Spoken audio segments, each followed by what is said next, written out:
তালে তালে এই তাল মিলিয়ে সুরে সুরে সুর মিলিয়ে এই সবাই কয় এই 12 তারিখ এই গায়ের মালা পর্বে কারা হাতটা খালি এই সৈনিকেরা এই শ্রমিকবিধি এই পেশাজীবী সবাই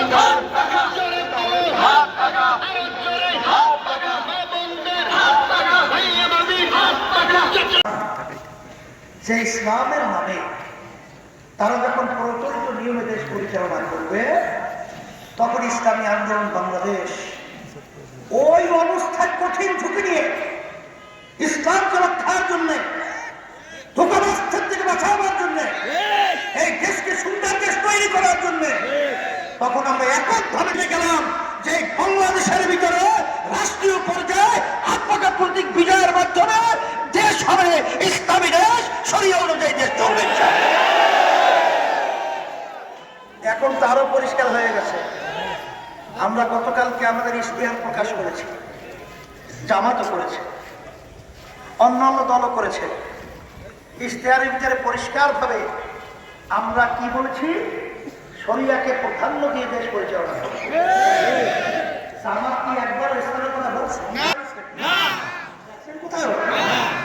এরপরে যদি কোনো কেউ বলে জামাতকে ইসলামী দল, আমি বলবো বোকার স্বর্গে তারা বসবাস করে। এই জন্য আমার ভাষণদের ভাই, আমার ভাইদেরকে বলবো জামাত তো ইসলামী দল না,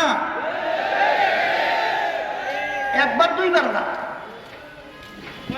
এরপর আপনারা দেখেছেন তাদের সঙ্গে যে পরে এসে তারা যুক্ত করলো এলডিপি, ওলি আহমদ সাহেব, তিনি কিন্তু চিটাগাঙে বলেছেন, জামাতের আমির পরিষ্কার ভাবে বলেছেন যে তারা শরিয়া অনুযায়ী দেশ পরিচালনা করবে না। শরিয়া মানে ইসলাম। আজকে আপনারা দেখেছেন তাদের সঙ্গে যতটুকু রয়েছে এনসিপি, নাহিদ বলেছে জামাত ক্ষমতায় আসলেও কখনো এই দেশ ধর্মীয় রীতিনীতি এই জামাতের মাধ্যমে বাস্তবায়িত হবে না।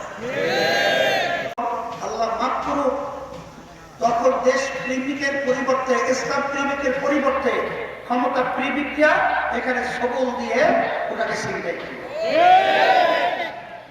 তখন আমরা কি দেখলাম, সমঝোতার পরিবর্তে এখন নেতৃত্ব নিয়ে এখন তারা জোটবদ্ধ, কি জোটবদ্ধ, তারা নাকি ইসলামকে রাষ্ট্রীয় পর্যায়ে ক্ষমতায় নেবে না।